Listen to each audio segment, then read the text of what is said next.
아버지 하나님 천지의 창조주를 믿습니다. 나는 그의 유일하신 아들 우리 주 예수 그리스도를 믿습니다.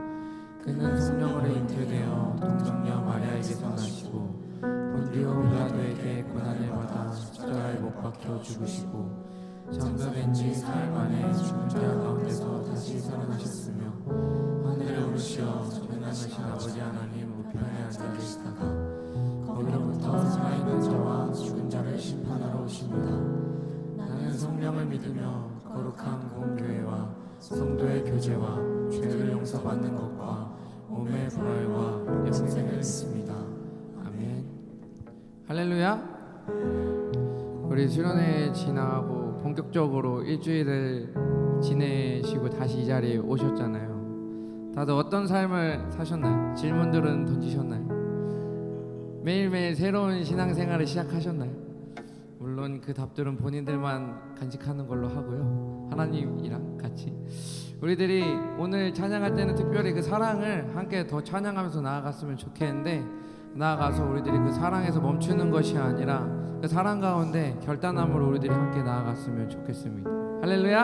아멘. 함께 찬양합시다.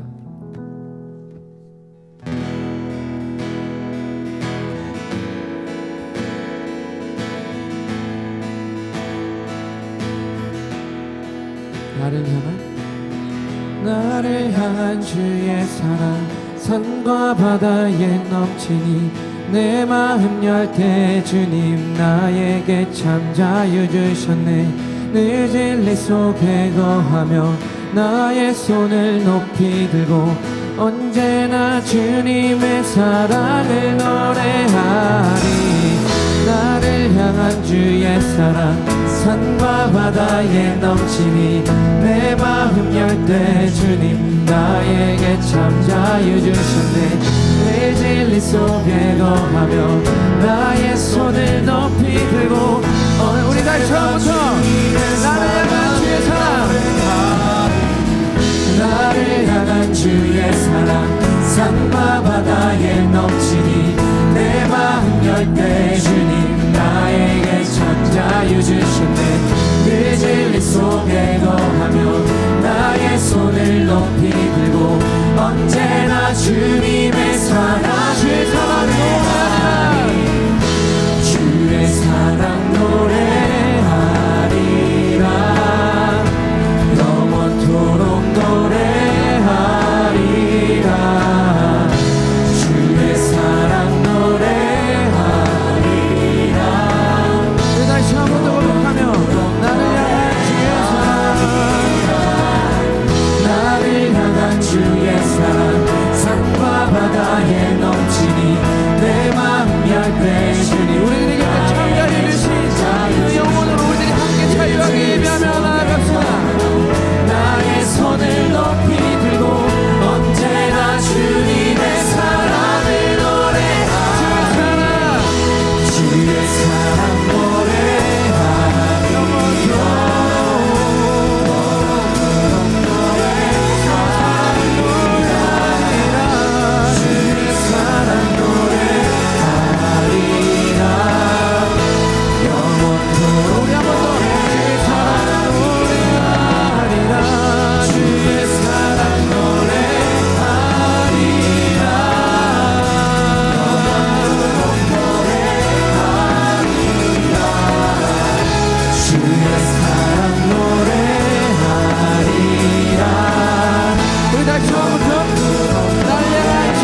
있겠지만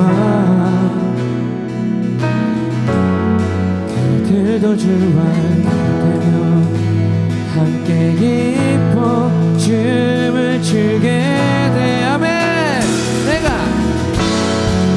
내가 춤을 출때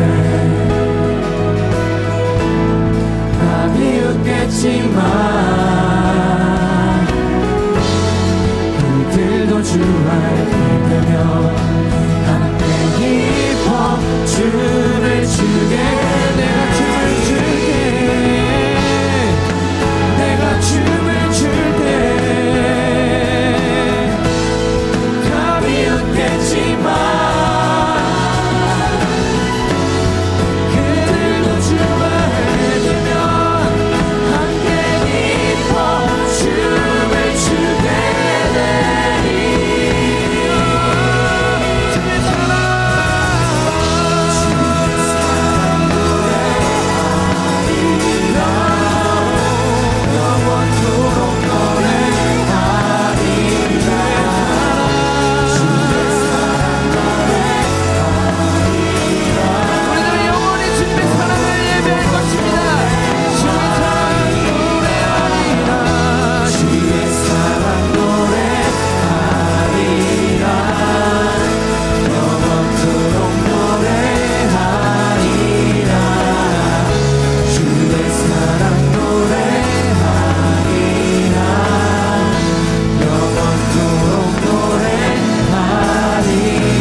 우리들의 고백입니다. 주님, 우리들의 그 모든 삶을 온전히 주님께 드리기 원합니다.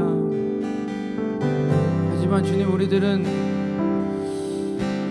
삶을 돌아봤을 때 그 어느 것도 자랑할 수 없고 그 어느 것도 주님이 보시기에 좋다고 생각할 수 없는 것 같습니다. 하지만 그 하나님의 사랑이 영원히 우리와 함께 있기에 우리가 오늘도 이 자리 가운데 주의 은혜를 간구하며 나아갈 수 있음을 고백하오니, 주의 시간 가운데 다시 한 번 더 우리들에게 주의 은혜를 허락하여 주시옵소서. 아버지 하나님의 은혜를 간구하며 나아갑니다. 주여, 우리들에게 그 주의 사랑을 다시 한 번 더 말씀하여 주시옵소서. 나아가 아버지 하나님 그 사랑으로 말미암아 순종하고 결단하는 오늘의 예배가 될 수 있도록 아버지 인도하여 주시옵소서. 이렇게 성령을 간구하며 주의 이름 부르짖고 함께 기도하며 나아갑시다. 주여,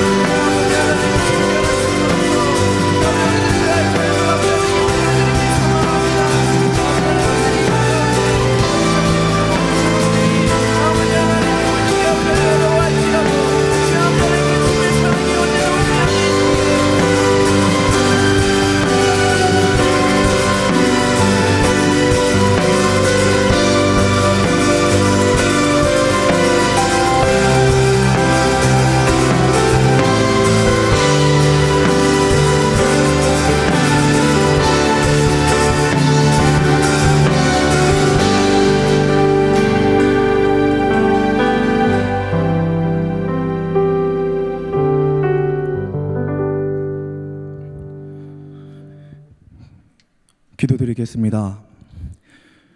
아버지, 저희는 오늘도 세상에 필요한 하나님의 사랑을 온전히 전하지 못하고 돌아왔습니다. 그런 우리를 다시 이 자리에 모여 예배하게 하심에 감사드립니다. 어느덧 우리 청년들이 사랑이 이긴다를 주제로 겨울 수련회를 보낸 지 한 주가 지났습니다. 짧은 시간이지만 연약한 우리에겐 당신의 사랑이 나에게 해준 것이 무엇이냐고 투정 부리기에 충분한 시간이었습니다. 그러니 아버지, 우리가 십자가를 잊지 않게 도와주세요. 당신의 사랑을 기억해내는 것마저 사랑의 힘이 필요합니다. 우리의 회개를 위하여 기도합니다. 아버지와 동행하여 먼 길 왔다 생각한 순간에도 옆을 돌아보면 죄가 있었습니다. 그 죄는 너무나도 사소하게 느껴져서 당신을 쉽게 등지게 됩니다. 두렵습니다, 주님.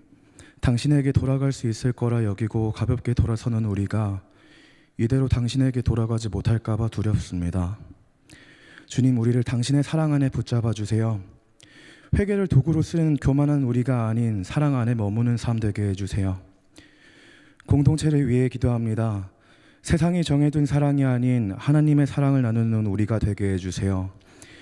그렇게 하나님의 사랑이 우리를 통해 세상으로 흘러가길 소망합니다. 지금도 세상은 멈추지 않고 달려가며 넘어진 영혼들을 발길질하기 바쁩니다. 주님, 그들을 용서하시고 그 가운데 우리를 보내주세요. 아버지께서 우리에게 하신 것과 같이 우리도 상한 영혼들의 삶에 목숨 다하여 함께하게 해주세요. 우리는 당신이 부르신 자리에 서마저도 나의 행함만을 돌아봅니다. 주님, 우리의 믿음의 눈을 밝혀주시어 나의 일함이 아닌 하나님의 일하심을 보게 해주시고 아버지의 인도하심이 오직 우리의 자랑이게 해주세요. 그로 인해 주님을 크게 보는 믿음의 청년 되게 해주시고 우리가 함께 걸어갈 어두운 날들 가운데 빛드신 주님만을 의지하길 소망합니다. 오늘 말씀 전해주시는 목사님 위해 기도합니다. 선포되는 말씀 가운데 능력 부어주시고 말씀 듣는 청년들의 마음을 더 열어주시어 먼 얘기가 아닌 나의 얘기와 우리의 일들이 되게 해주세요. 교회를 섬기는 모든 이들을 위해 기도합니다. 예수님을 닮기 위해 편안함을 버리고 각자의 십자가를 맨 이들의 눈물을 닦아주세요. 세상이 줄 수 없는 하나님의 위로로 그달의 삶에 평안함을 허락해 주세요. 끝으로 우리가 서로 사랑할 때 교회가 세상을 바꿀 수 있음을 믿습니다. 예수님의 이름으로 기도드립니다. 아멘.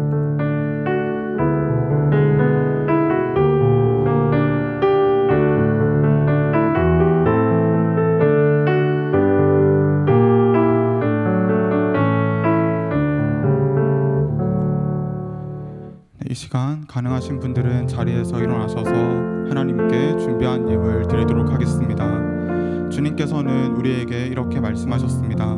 새 계명을 너희에게 주노니 서로 사랑하라. 내가 너희를 사랑한 것 같이 너희도 서로 사랑하라. 너희가 서로 사랑하면 이로써 모든 사람이 너희가 내 제자인 줄 알리라. 주님의 말씀을 기억하며 함께 찬양하겠습니다. 사랑의 나눔.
들어진 예물을 위해 기도하겠습니다.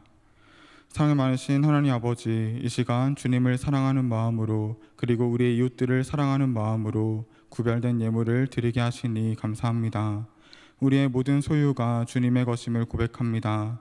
감사와 믿음으로 드리는 우리의 마음을 받아주시고 다시 채우시는 주님의 은혜를 경험하게 하여 주시옵소서. 주님, 이 땅에는 여전히 추위와 가난, 전쟁과 억압 속에서 고통받는 생명들이 있습니다. 우리가 드린 이 예물이 세상의 그늘진 곳으로 흘러가길 원합니다. 고통과 슬픔이 있는 가운데 따뜻한 위로가 전해지게 하시고 그 가운데 주님의 놀라운 사랑과 하나님 나라의 회복이 나타나게 하여 주시옵소서. 감사드리며 예수님의 이름으로 기도드립니다. 아멘.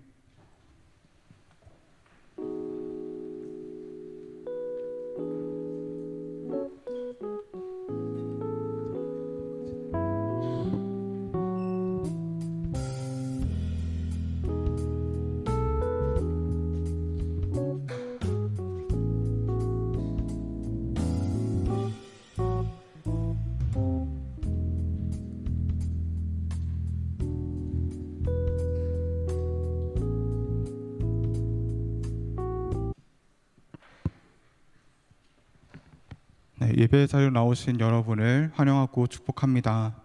저희 수련회가 이제 지난 딱 일주일 지났는데요. 이 시간 우리가 수련회 때 받았던 말씀과 은혜를 기억하시면서 서로 이렇게 인사 나누시면 좋을 것 같습니다. 하나님의 사랑에는 목마름이 없습니다. 이렇게 서로 인사 나누겠습니다. 하나님의 사랑에는 목마름이 없습니다. 한 번 더 인사 나누겠습니다. 하나님의 사랑에는 목마름이 없습니다. 여러분, 지난 한 주간이 주님의 말씀과 은혜를 기억하면서 또 주님의 사랑으로 살아내는 그런 시간이었기를 소망합니다. 잠시 한 가지 광고한 후에 말씀 봉독하도록 하겠습니다. 여러분, 지난주에 광고했던 것처럼 상반기 제자대학 양육반과 제자반을 모집 중에 있습니다. 혹시 기독교의 진리에 대해서 궁금하시거나 더 알고 싶으신 분들, 더 성숙한 신앙의 단계로 나아가고 싶으신 분들, 아니면 신앙적인 고민을 함께 나누고 또 질문하고 고민해가며 나누고 싶은 분들은 많이 신청해 주시기를 바랍니다. 우리가 수련회를 통해서 우리의 영성을 채웠다면 이번 제자대학을 통해서 우리의 지성을 채우고 더 깊은 신앙의 단계로 나아갈 수 있는 좋은 기회가 되기를 소망합니다. 이제 주님께서 주신 말씀 함께 보도록 하겠습니다. 하나님께서 오늘 우리에게 주시는 말씀은 여호수아 6장 1절부터 5절의 말씀입니다. 여호수아 6장 1절부터 5절의 말씀을 제가 읽도록 하겠습니다. 이스라엘 자손들로 말미암아 여리고는 굳게 닫혔고 출입하는 자가 없더라. 여호와께서 여호수아에게 이르시되 보라, 내가 여리고와 그 왕과 용사들을 내 손에 넘겨주었으니 너희 모든 군사는 그 성을 둘러 성 주위를 매일 한 번씩 돌되 엿새 동안을 그리하라. 제사장 7은 7 양각 나팔을 잡고 언약궤 앞에서 나아갈 것이요 일곱째 날에는 그 성을 7번 돌며 그 제사장들은 나팔을 불 것이며 제사장들이 양각 나팔을 길게 불어 그 나팔 소리가 너희에게 들릴 때에는 백성은 다 큰 소리로 외쳐 부를 것이라. 그리하면 그 성벽이 무너져 내리리니 백성은 각기 앞으로 올라갈지라 하시매. 아멘. 이것은 하나님의 말씀입니다. 네, 여러분 반갑습니다. 수련회 끝나고 두 번째 주일 예배로 여러분 만나게 됐는데요. 오늘부터 한 3주간 믿음의 파워워킹이라는 시리즈로 말씀을 전하려고 합니다. 우리가 올해 들어서 이제 뭐 한 달 조금 넘게 한 달 보름 정도 사랑에 대한 말씀을 나눴어요. 우리 청년부 올해 표가 사랑이 이긴다인데 사랑에 대한 이야기를 우리가 한 달 정도 나눴다면 이제부터 3월까지는 이긴다에 좀 포커스를 맞춰서 승리에 대한 이야기를 좀 여러분과 나눠보려고 합니다. 2월 생명의 삶 큐티진에 이런 예화가 하나 나오더라고요. 여러분 큐티 잘 하고 계십니까? 예, 보면 이런 예화가 나옵니다. 조정민 목사님의 왜 일하는가라는 책에 나오는 내용인데 사람들은 저마다 마음속에 계산기가 있답니다. 가게를 새로 내는 사람이든 결혼을 앞둔 사람이든 또 입대를 앞둔 사람이든 또 새롭게 직장을 옮기는 사람이든 누구나 마음속에 그 비용을 계산을 한다는 거예요. 그런데 그 잣대가 다 제각각입니다. 사람마다 손에 들고 있는 눈금의 길이가 다 다르다는 거예요. 30cm 자를 든 사람은 그 이상의 길이를 재기가 어렵습니다. 그렇죠? 그러면 한 3m짜리 줄자를 갖고 있는 사람은 어떨까요? 3m까지는 잴 수 있겠지만 그 이상 되는 길이를 재기는 아마 어려울 겁니다. 이렇게 생각할 수 있어요. 아니 뭐 그냥 30cm씩 나눠서 2번 재고 3번 재고 4번 재면 되지. 그런데 뭐 조금 이렇게 긴 것은 그렇게 30cm 자로도 잴 수가 있겠지만 수십 킬로미터 되는 거리를, 그리고 또 그보다 더 넓은 어떤 우주의 그 크기를 30cm 자나 3m 줄자로 여러분 측량할 수 있겠습니까? 영원한 것을 여러분 어떻게 잴 수 있겠습니까? 우리가 영원하신 하나님의 말씀에 믿음으로 순종한다는 게 사실은 그래서 어려운 거예요. 하나님의 스케일은 당연히 우리가 생각하는 것보다 훨씬 더 클 수밖에 없습니다. 하나님은 우리가 생각하는 것보다 훨씬 더 디테일하시지만 우리가 생각하는 것보다 훨씬 더 크신 분이시라는 거예요. 그래서 우리의 마음속에 품고 있는 잣대만 가지고 하나님이 하시는 일에 대해서 우리가 판단하는 것은 사실은 굉장히 어려운 일입니다. 불가능한 일입니다. 그런데 우리가 만약에 이 하나님의 스케일을, 그 영원하신 하나님의 스케일을 받아들이고 믿음을 통해서 일하시는 하나님의 방식을 우리가 신뢰하기 시작한다면 그때부터 우리는 우리의 작은 스케일에 갇혀서 보지 못했던 것들을 이제 보기 시작하게 될 것입니다. 진짜 하나님을 만날 거예요. 그냥 내가 생각했던 내 사이즈의 하나님, 내 마음속에 모시기에 딱 좋은 사이즈의 하나님 있죠. 우리는 보통 이런 하나님을 선호합니다. 하지만 하나님은 사실 우리가 담을 수 있는 것이 아니고 우리가 그분께 담겨야 하죠. 그래서 우리가 정말 우리의 스케일을 버리고 하나님을 믿음의 눈으로 바라보기 시작하면 그때 비로소 진짜 하나님을 만나게 되고 진짜 우리의 삶에 하나님의 나라라는 것이 정말 하나님의 능력 가운데 임하는 것을 보게 될 것입니다. 오늘 본문에서 여호수아는 여리고성 정복이라는 사람의 눈으로 보기에는 불가능해 보이는 임무를 앞두고 있습니다. 여러분, 여호수아가 어떤 사람인지 잘 알고 계시죠? 모세의 뒤를 이어서 출애굽한 이스라엘 백성들을 이끌고 약속의 땅인 가나안 정복의 사명을 받은 지도자가 바로 여호수아입니다. 그런데 지도자가 되자마자 하나님께서 좀 우리를 단계별로 이렇게 훈련을 시키시면 참 좋을 텐데 가나안 정복의 사명을 띠고 모세의 후계자가 되자마자 요단강을 딱 건넜는데 하필이면 그 앞에 있는 성이 뭐냐면 가나안 땅 최강의 성읍 여리고성이 딱 하고 버티고 있는 겁니다. 첫 번째 미션이 여리고 정복이라는 임파서블 미션이었던 거예요. 오늘 본문 1절에 여리고성에 대해서 이렇게 말합니다. 1절 말씀이에요. 이스라엘 자손들로 말미암아 여리고는 굳게 닫혔고 출입하는 자가 없더라. 이 말씀은 두 가지 의미를 가지고 있습니다. 한 가지는 여리고 사람들이 이스라엘 백성들에 대해서 가지고 있었던 두려움과 경계심입니다. 여리고 사람들이요, 홍해를 가르고 출애굽한 이스라엘 사람들이 요단강 동편을 그냥 확 쓸어버리고 이제 가나안 땅으로 넘어왔다더라, 이 소식을 들었습니다. 그래서 그들이 믿는 야훼라는 신이 대단하더라 알고 있었습니다. 그래서 이 여리고 성문을 굳게 걸어 잠그고 단단히 방비하게 된 것이죠. 두려움과 경계심을 가지고 있었던 겁니다. 그러니까 이게 쫄았다는 의미보다도 지금 굉장히 쉽지 않은 상대라는 것을 인식하고 지금 가장 철저한 방어 태세에 들어갔다라는 거예요. 여리고라는 성은요, 하루아침에 세워진 도시가 아닙니다. 저도 이번에 이제 성경 본문을 연구하면서 알게 됐는데, 고고학적으로 여리고의 별명이 있어요. 뭐냐면 최초의 도시. 그러니까 인류 역사에서 그 유래를 찾아보기 힘들 정도로 아주 오래된 도시라는 거예요. 지금 뭐 성경의 연대 측정을 좀 떠나서 고고학적인 관점에서 이 여리고는요, 1만 년 전부터, 기원전 1만 년이에요. 그때부터 BC 만년부터 사람이 거주했던 성읍이고요.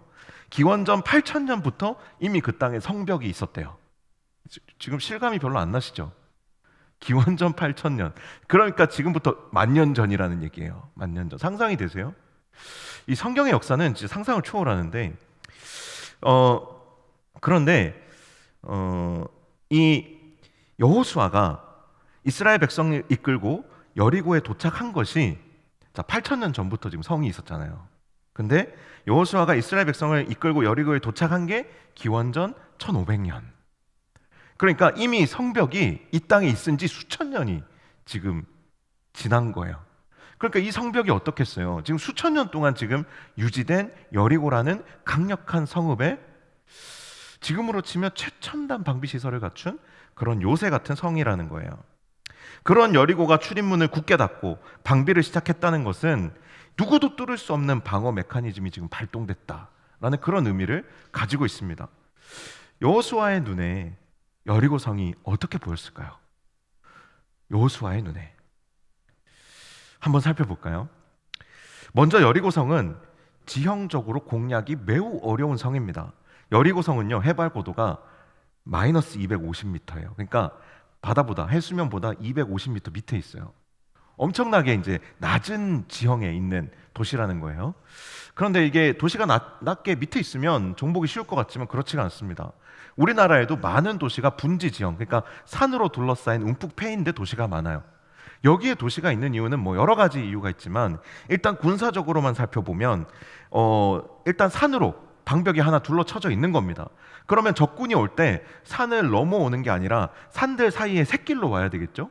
그러면 일단 이 여리고로 접근하는 길이 제한적이라는 거예요. 몇 개 안 된다는 거예요. 그리고 도시가 아래쪽에 있다 보니까 이 다른 적군들이 위에서부터 내려오는 게 성에서부터 이렇게 보이는 거예요. 그러니까 적들이 기습하기가 정말 어려운 거죠. 오는 길에 이미 동선이 다 노출돼 버립니다. 그리고 이 여리고성의 강력한 이 방어 시스템을 이야기하지 않을 수가 없는데, 여리고성은요, 당시에도 이미 이중으로 된 성벽을 가지고 있었어요. 외벽의 두께가 2m, 두께만 2m 정도고 높이가 6m였어요. 이것도 상당한데, 이 외벽이 정말 대박인 이유는 이게 아래쪽이 돌로 되어 있어요. 아래쪽이. 그러니까 이 외벽이 6m인데 아래쪽 한 3, 4m는 돌로 되어 있다고요. 이게 어떤 의미냐면 뭐 이렇게 좀 위에 지붕 같은 거 설치해가지고 밑으로 가서 뭐 이렇게 삽으로 파낼 수 있는 그런 성이 아니라는 거예요. 단단한 돌로 있어서 그냥 평지에서 이렇게 뚫을 수가 없는 그런 강한 성벽을 가진 도시였다는 거예요. 그런데 놀라운 건 이 외벽의 윗부분이에요. 윗부분이 그냥 이렇게 적군들이 이렇게 벽을 기어 오를 수 있잖아요. 이게 경사가 안쪽으로 살짝 기울어져 있어요. 그러니까 이게 적이 벽을 기어 오를 때 노출되는 면적도 넓고, 심지어 사다리를 이렇게 걸치려고 할 때 벽이 이렇게 누워 있으면 사다리가 뜨잖아요. 그러니까 바로 기어 오를 수가 없는 거예요. 이 성벽의 구조 자체가 지금 공략하기가 굉장히 힘든 성이었습니다. 그런데 이게 지금 외벽만 있는 게 아니잖아요. 내벽이 있어요. 외벽에서 내벽까지가 한 4m, 4.5m 정도의 간격이 있는데, 이 내벽의 두께는 더 두껍습니다. 3m 정도 두께의 높이가 9m예요. 9m. 그러니까 외벽이 한 6m 됐다면 내벽은 9m예요. 외벽을 넘어와도 그 위에서 막 활을 쏘고 돌을 던지고 이렇게 하면 이게 지금 외벽을 점령했다고 여리고가 함락될 수 있는 게 아니라는 거죠. 이게 구조적으로 이 여리고를 함락시킨다는 게 정말 쉬운 일이 아닙니다. 그런데 여러분, 더 문제가 뭔지 아세요? 이스라엘 백성들의 직업이 뭡니까? 이 사람들이 군인들이 아니잖아요. 이 사람들 그냥 낙농업 하는 그냥 유목민들이란 말이에요. 그러니까 공성전이라는 걸 경험해본 적이 없어요. 공성 도구, 공성 기술 이런 거 아예 없습니다. 그러니까 이 여리고성 앞에서 할 수 있는 게 아무것도 없어요. 여호수아가 생각해 봤을 때 이 여리고를 정복할 수 있는 방법은 딱 한 가지뿐이다. 우리가 유리한 건 쪽수밖에 없어요. 지금 이스라엘 사람들의 인원이 장정만 한 60만에서 70만 되니까 한 200만 명이란 말이야. 그러면 할 수 있는 게 뭐예요? 여리고를 그냥 뺑 둘러싸고 그냥 이 친구들이 말라 죽을 때까지 기다리는 거예요. 그 장기적인 공성전을 준비해 볼 수 있는 거죠. 근데 참 안타까운 것이 이 여리고 안에 엘리사의 샘이라는 아주 풍부한 그 샘물이 있어요.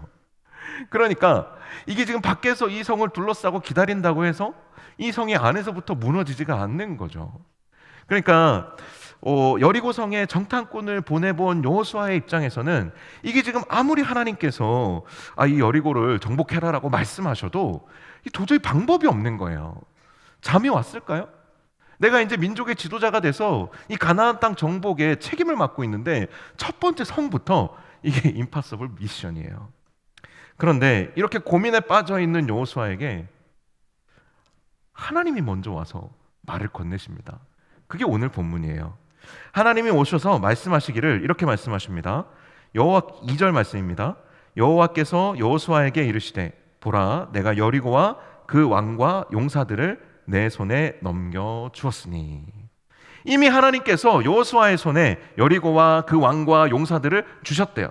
자, 여러분 한번 주먹을 한번 꽉 쥐어 보시겠어요? 한번 하실 수 있는 분을 한번 꽉 쥐어 보세요. 꽉 쥐어 보세요. 할 수 있는 최선을 다해 꽉 쥐어 보세요. 이 안에 뭐가 있죠? 아무것도 없죠.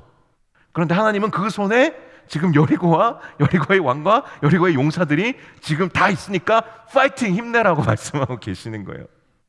이게 말이 되냐라는 것이죠. 지금 여리고 성을 여호수아가 봤을 때는 정말 이게 답이 없는데 하나님은 이미 꽉 쥔 그 주먹 안에, 그 손 안에 여리고와 그 왕과 그 장수들이 다 있다라는 거예요. 이게 믿어지냐라는 거죠. 그런데 하나님이 제시하시는 방식은 더 납득이 안 됩니다. 뭐라고 말씀하시냐면 하루에 한 바퀴씩 엿새 동안 여리고 성을 돌고 그리고 7번째 날은 7바퀴를 돌아라는 거예요. 그리고 여리고를 향해서 으아 함성을 지르라는 겁니다. 이렇게 지르라는 건 아니었겠죠. 그런데 그때 성벽이 무너질 테니까 일제히 진격해서 여리고를 정복하라는 거예요. 이게 지금 말이 되냐 이거죠. 지금 그 자리에 성벽이 존재한 지 수천 년이 지났어요. 지금 기원전 8,000년부터 성이 있었는데 지금 기원전 1,500년이에요. 그러면 거의 적게 잡아도 한 5,000년 거기 서 있었던 성벽이 이스라엘 백성이 총 합해서 13바퀴 돌고 소리 지른다고 무너지겠냐라는 거예요. 불가능한 거죠. 어때요, 여러분? 이 하나님의 말씀을 듣고 오늘 본문에 이 하나님의 말씀을 듣고 여호수아의 고민이 이제 하나님 말씀하셨으니까 됐다 하고 이렇게 고민이 쑥 내려갔을까요? 여호수아의 마음이 이제 다 됐다, 편안하다 이렇게 됐을까요? 어땠을까요? 자매님들, 여러분들께서 만약에 이거 가정이에요. 여러분들이 좋아하는 교회 오빠가 생겼어요. 가정이에요. 우리 다 너무 가족처럼 생각해가지고 요즘 커플이 잘 안 생기는데 여러분이 만약에 이제 좋아하는 교회 오빠가 생겼다고 가정을 해봅시다. 그런데 그 오빠가 말도 안 되게 잘생기고 요즘은 이제 몸이 피지컬이 좋아야 또 인기가 있잖아요. 몸이 말도 안 되게 진짜 좋아요. 그리고 스펙도 아주 좋습니다. 직장도 좋아요. 돈도 잘 벌어요. 이미 집이 있어. 차도 있습니다. 인기도 엄청 많아요. 성격이 좋은 거죠. 심지어 신앙도 진짜 끝내줍니다. 그래서 알고 보니 집안이 재벌이래요. 그래서 지금 재벌집 막내 아들이야. 시집살이 할 것도 없어. 그런데 하나님이 어느 날 밤에 여러분 꿈에 나타나신 거예요. 내가 너에게 이미 이 오빠를 주었다. 할렐루야. 근데 하나님이 이렇게 말씀하시는 거예요. 너는 내일부터, 이제 월요일부터 매일 형제 주위를 한 바퀴씩 맴돌아라. 그리고 돌아오는 다음 주 주일이지. 다음 주 주일에는 그 오빠 주변을 7번을 맴돌아. 그리고 그 순간 7번을 돌자마자 형제를 향해서 오빠 사랑해! 이렇게 외치고 전력 질주해서 오빠의 품에 안겨라. 그러면 그 오빠는 네 것이다. 할렐루야. 하실 수 있겠어요? 예. 내일부터 한번 도전해 보세요. 여러분, 하나님이 말씀하시면 정말 이렇게 하실 수 있겠습니까? 이렇게 해도 될까요, 근데? 여러분의 어떤 사회적 생명을 걸어야 되겠죠? 그 다음 주엔 교회 못 올 수도 있어요. 아마 주일이 오기 전에 이미 스토커로 경찰서 유치장에 들어가 있을 수도 있습니다. 일단 이 꿈이 내 욕심인지 진짜 하나님의 말씀인지 분별이 필요하겠죠.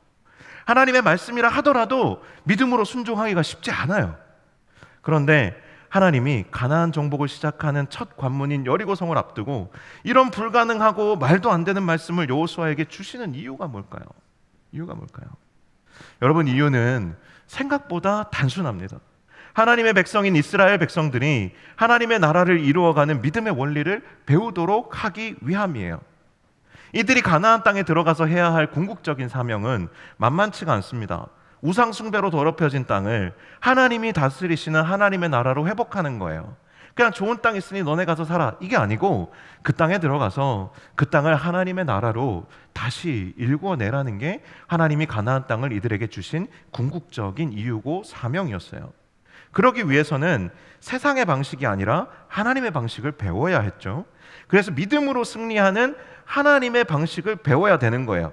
그런데 하나님께서 이 불가능한 싸움을 통해서 이스라엘 백성들이 배우고 확신하기를 원하시는 이 믿음으로 승리하는 영적 비결이라는 게 뭐냐? 첫 번째는 믿음의 승리는, 기본적으로 믿음의 승리는 불가능해 보이는 일에 도전하는 것이라는 거예요. 여러분, 믿음이 뻔히 보이는 것에 대한 것이라면 어떻게 그걸 믿음이라 할 수 있고 믿음의 도전이라 할 수가 있겠어요?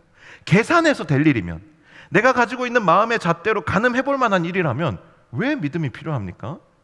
우리가 이 땅에서 하나님의 나라를 이루고 하나님의 뜻을 실천하며 살아가는 것은 하나님의 백성으로서 당연한 일이지만 사실은 엄밀히 이야기하면 불가능해 보이는 일입니다.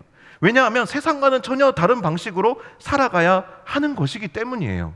우리가 아까 찬양할 때 예수 나의 첫사랑 대신에, 이거 사실 저 개인적으로 트라우마 있는 곡인데 찬양 인도하다가 틀려가지고, 근데 이 곡 뒤에 가사가 정말 감동적이죠.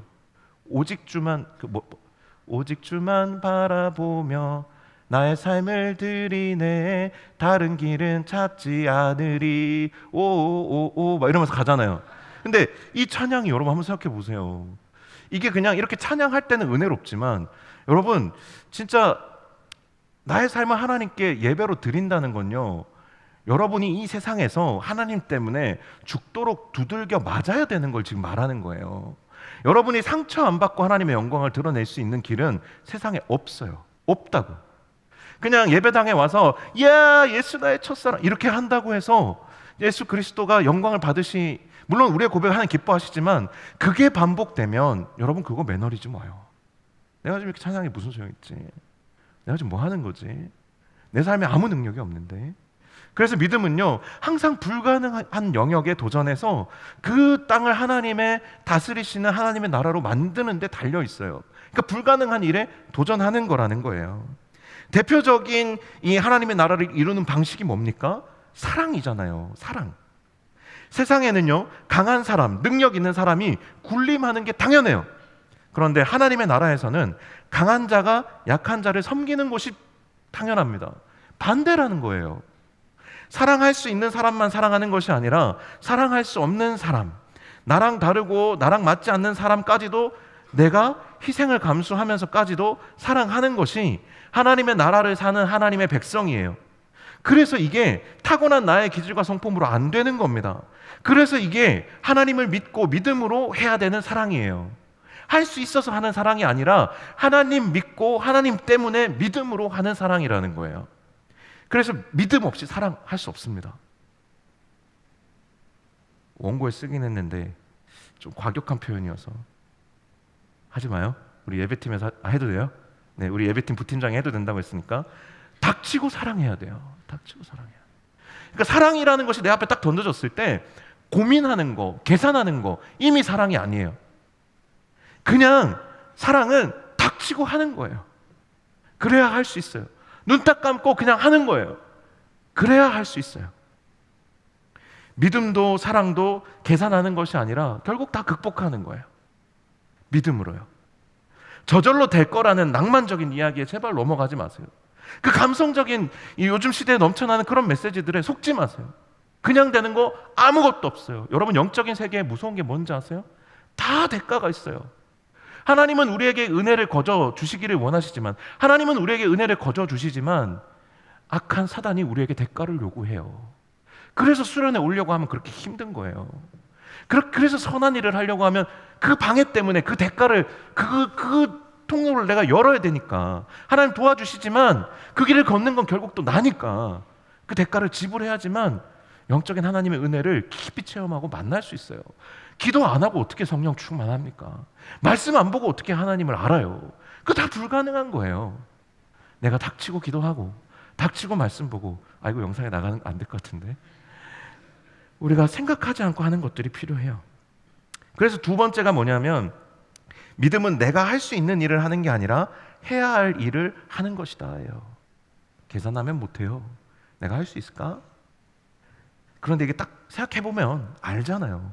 이게 지금 내가 하지 말아야 될 일인지 해야 될 일인지.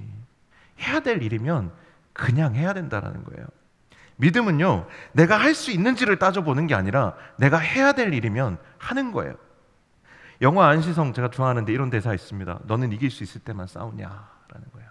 너는 이길 수 있을 때만 싸우냐.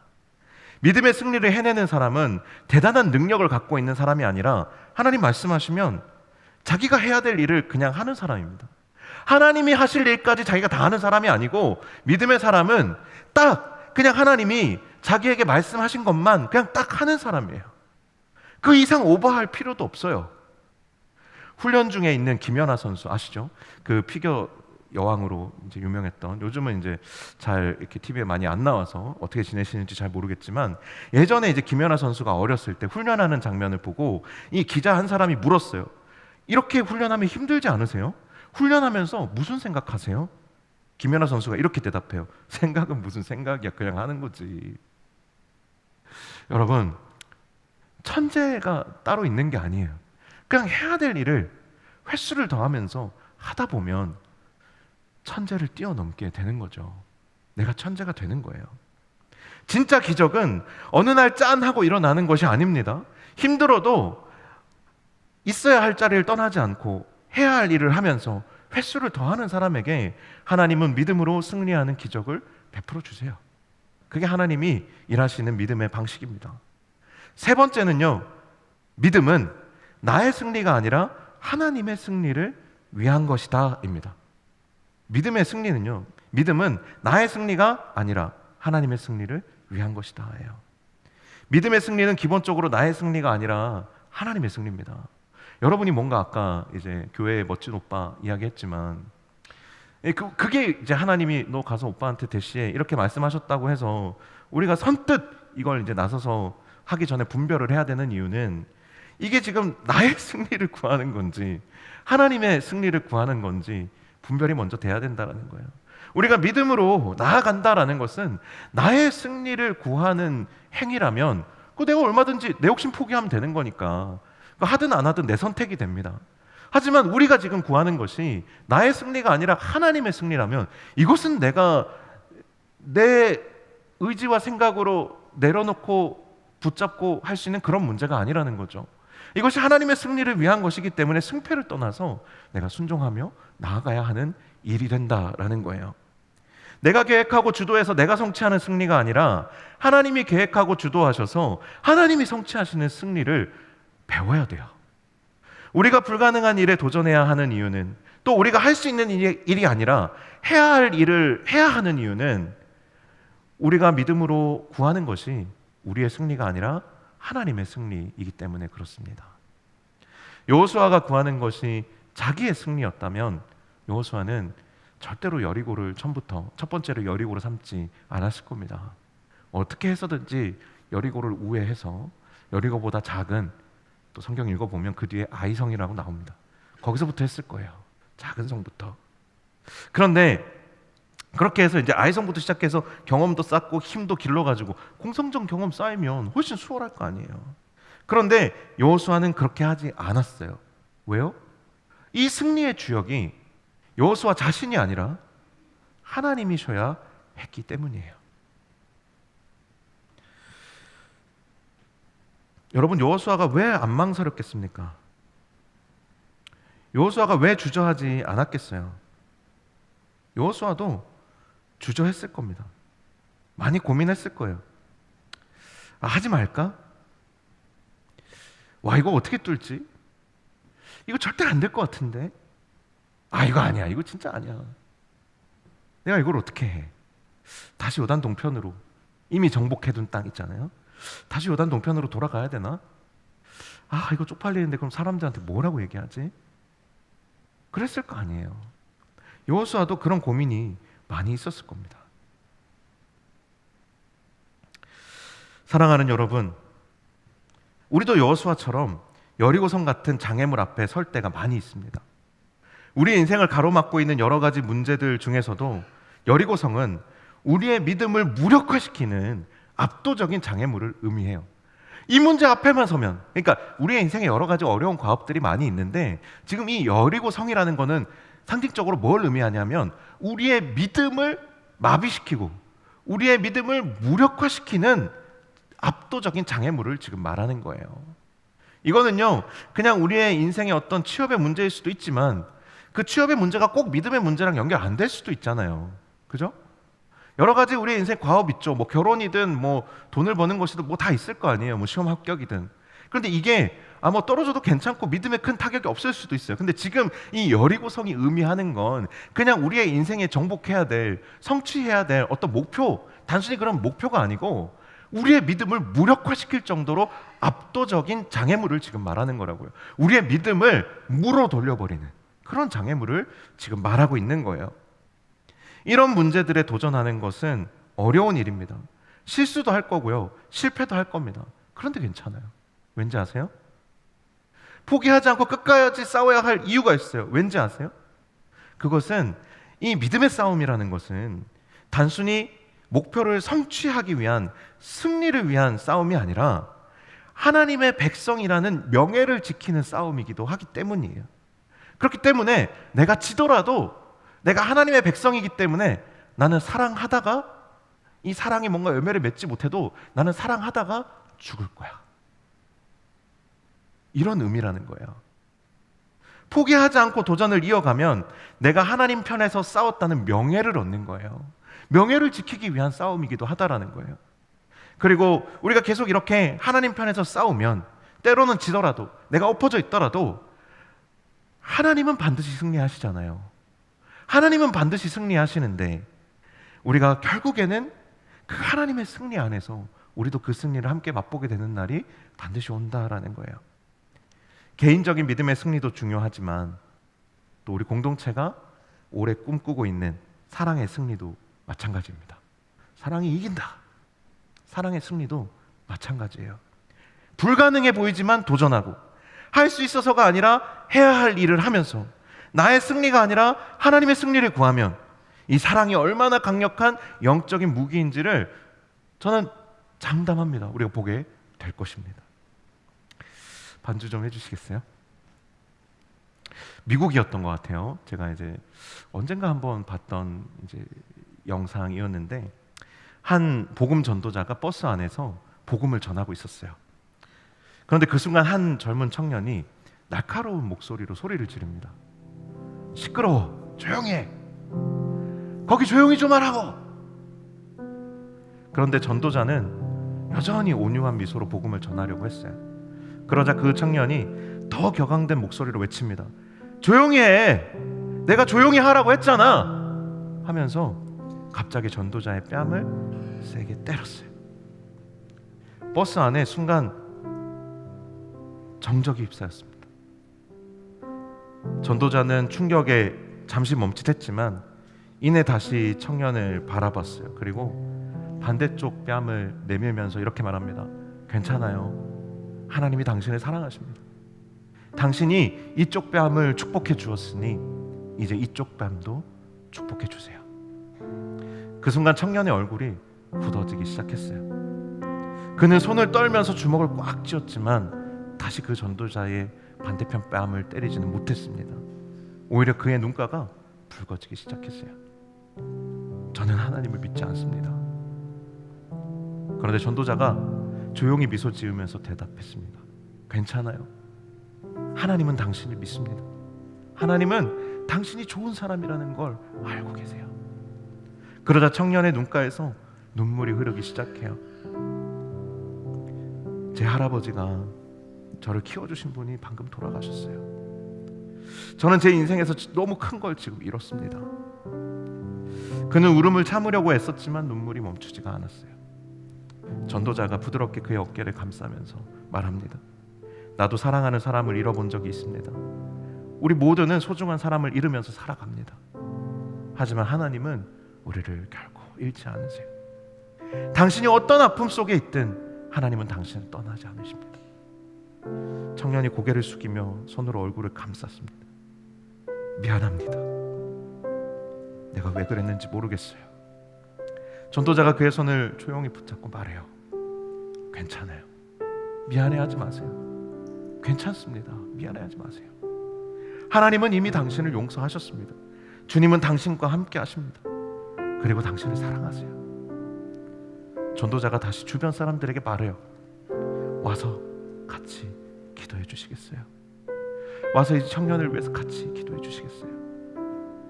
그날 그 버스 안에서 한 청년의 인생이 완전히 바뀌어버린 거예요. 그를 향한 하나님의 사랑은 뺨을 맞아도 멈추지 않았고 모진 상처를 안고 살아가던 그의 마음을 감싸 안았어요. 여러분, 이것이 바로 포기하지 않는, 굴복하지 않는 이기는 사랑입니다. 이게 이기는 사랑이에요. 이게 믿음의 승리예요.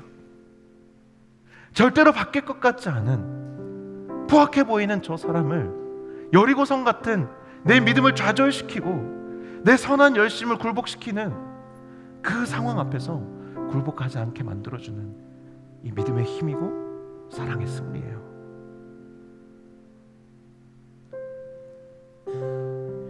이게 바로 포기하지 않는 사랑입니다. 하나님께서 우리를 포기하지 않으셨기에 우리도 포기하지 않는 거예요.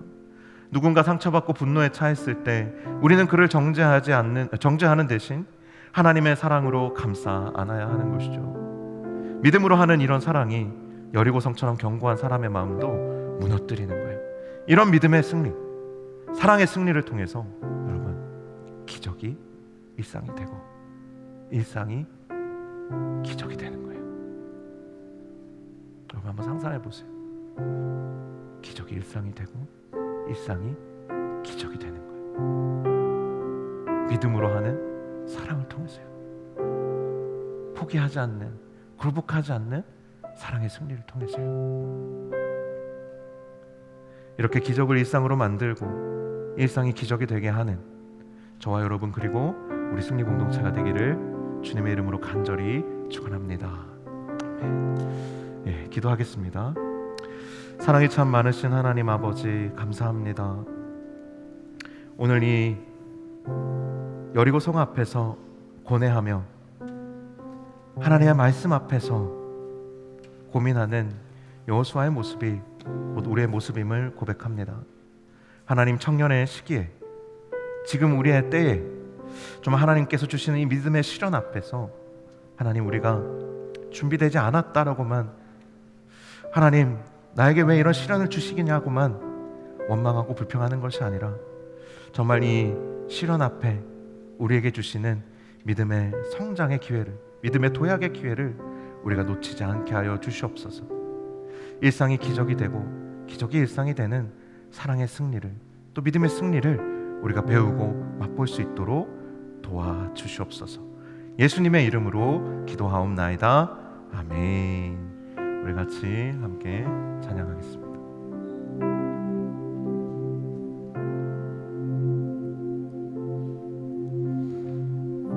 우리 가능하신 분은 자리에서 일어나셔서 함께 모든 걸음 대신에 찬양하며 나아갔으면 좋겠습니다.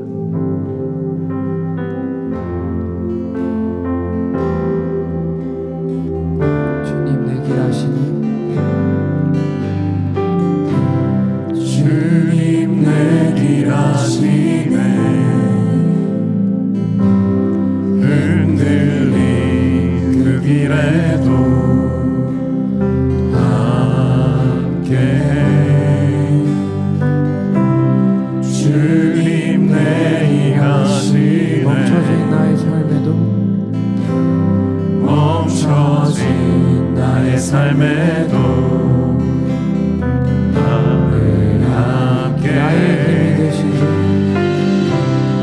나의 힘이 되신 주 항상 같은 곳에서 주가 나의 도움 되시네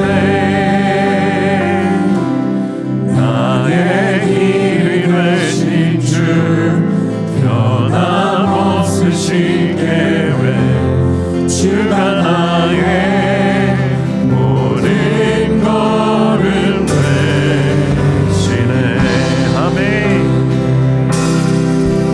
다시 한번 더 고백하며 나갑시다. 주님 내 길 아시니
시간 합심하여 기도합시다.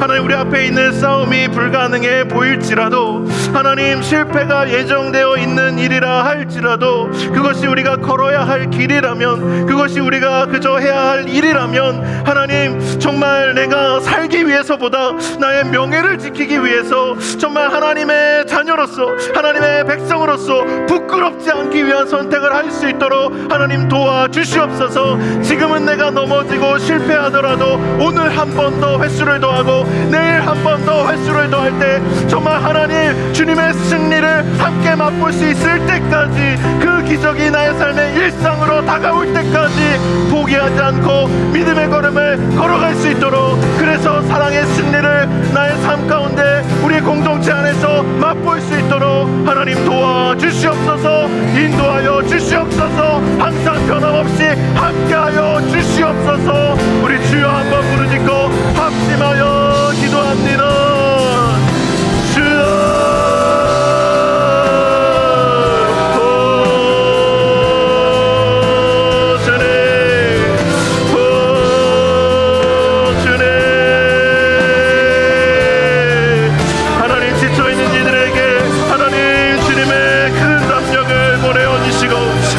주님의 크신 은혜를 기억하게 하여 주시고, 하나님의 변함없으며 다함이 없으신 사랑에 하나님 붙잡을 수 있는 용기를 허락하여 주셔서, 하나님 오늘 이 시간 하나님 다시금 믿음으로 그 자리에서 일어나 하나님, 내가 주님과 함께 다시 걷겠습니다.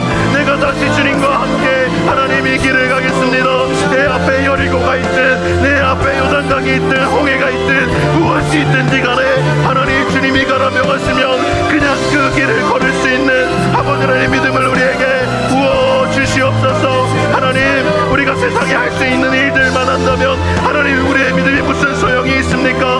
우리가 세상이 할 수 있는 것들에만 관심이 있다면 아버지 하나님 우리의 수고가 무슨 의미가 있습니까? 하나님 아버지, 정말 세상이 할 수 없는 일을, 세상이 줄 수 없는 감동을 하나님 줄 수 있고 할 수 있는 하나님 우리 노량진교회 웨이브 공동체가 될 수 있도록 은혜를 베풀어 주시옵소서. 하나님 믿음의 도전이 우리 안에 늘 있게 하여 주시고, 이를 꽉 깨물고 주먹을 불끈 쥐고 하나님 사랑의 길을 걸어갈 수 있는, 사랑이 이긴다고, 사랑이 전부라고, 사랑이 강력하다고, 사랑이 곧 기적이라고 말할 수 있는 하나님 우리 청년 공동체가 될 수 있도록 주여 아버지,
이제는 우리 주 예수 그리스도의 은혜와 아버지 하나님의 사랑과 성령의 교통하심이 믿음으로 사랑의 승리를 사모하며 또 그 놀라운 하나님의 계획하심과 능력을 맛보고 경험하기를 사모하는 여기에 모인 사랑하는 모든 노량진의 청년들과 또 함께 예배하는 모든 교우들 위해 이제로부터 영원토록 함께 하시기를 간절히 축원하옵나이다.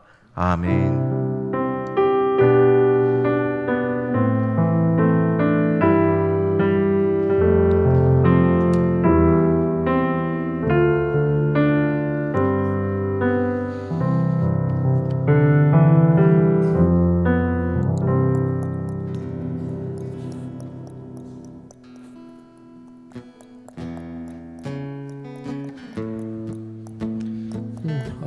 안녕하세요. 새가족부 등반식 진행하도록 하겠습니다. 오늘 등반하시는 이호 또래 이태종 형제님과 김나린 숭장님 그리고 새가족부 리더들 앞으로 나와주세요.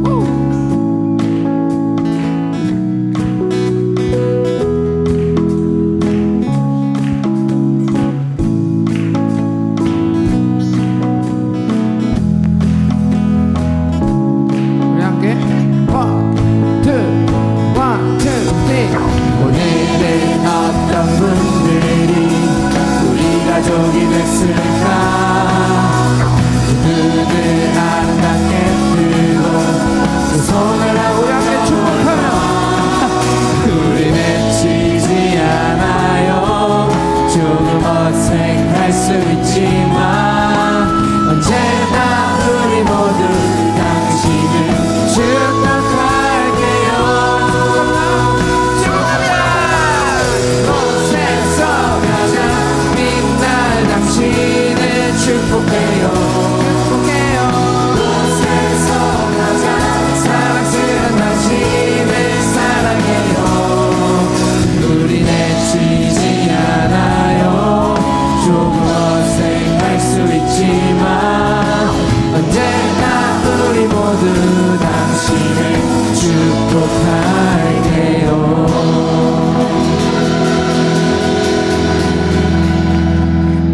네, 함께 기도하도록 하겠습니다. 사랑이 많으신 하나님 아버지, 태종 형제를 저희 공동체 가운데 보내주시고 4주간의 새가족 가정을 잘 마칠 수 있도록 인도하여 주시니 감사합니다. 태종 형제가 보내신 이 공동체 가운데 온전한 교회를 세워가기 원합니다. 앞으로 나아가는 그 모든 시간들 가운데 주님 함께하여 주시고 붙들어 주셔서 이 신앙생활의 여정 가운데 온전히 주님의 사랑과 은혜를 경험할 수 있도록 함께하여 주시옵소서. 감사드리며 예수님의 이름으로 기도드립니다. 아멘.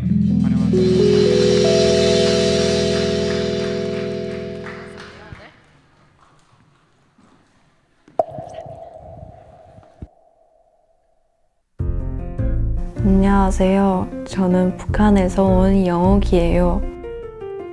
처음엔 당연한 건 줄 알았어요. 이 모든 일상이 학교에 가고 공부하고 밥을 먹고 친구를 사귀고 매일 꿈을 꿀 수 있다는 거, 그리고 예수님에 대해 들을 수 있다는 거, 다 믿어지지는 않지만 조금씩 알고 싶어져요. 그런데 누군가 저를 위해 기도하고 있다는 사실을 알게 됐어요. 통일이 되었을 때 중요한 역할을 감당하게 될 것이라고 믿으며 기도해 주신대요. 저는 연약하지만 그 기도가 절 쓰러지지 않게 붙잡아 주는 것 같아요. 살면서 넘어지더라도 다시 일어나 걷다 보면 언젠가 고향 땅을 밟게 되겠죠. 끊어지지 않은 새 겹줄로 우리를 위해 기도해 주셔서 감사합니다. 북한의 복음을 전하러 가기까지 계속 함께 해주세요.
안녕하세요. 네, 영상 잘 보셨나요, 다들? 네, 북한 선교팀에서 통일기금 관련해서 광고 드리려고 나왔습니다. 저희 보시다시피 저희 통일기금이 후원되고 있는 학교에서 이제 1대3 후원이라고 해서 3명이 한 친구를 후원하는 그런 후원 제도를 운영하고 계세요. 네, 여기 설명이 되게 많이 나왔지만 저희는 이제 같이 저희 공동체에서 하고 있기 때문에 이제 카카오톡 채널 정도는 등록 이렇게 친구 추가하셔도 되겠지만 신청서를 따로 보내시는 게 아니고요. 저희한테 통일기금 작정하시면서 이 1대3 양육에 참여하겠다고 해주시면 저희도 저희 공동체 안에서 3명을 모아서 또 한 친구를 후원할 수 있도록 하고 있으니까 많은 참여 부탁드립니다. 그래서 현재는 저희가 3명의 친구를 후원을 하고 있고, 만약에 여러분이 마음이 허락하셔서 더 많은 분들이 신청해 주시면 더 많은 친구들 후원할 수 있을 것 같아요. 그래서 많이 관심 가져주시면 감사하겠습니다. 작은 금액도 상관없이 100원도 괜찮거든요. 제가 100원이면 여러분 추파춥스도 못 사시는데 100원도 저희 환영하니까요. 마음과 기도로 함께 하시면 되니까 많은 참여해 주시면 될 것 같아요. 부족한 돈은 있는 모여진 금액에서 사용하도록 하겠습니다. 네, 많은 관심 부탁드리고 함께 기도해 주시면 감사하겠습니다.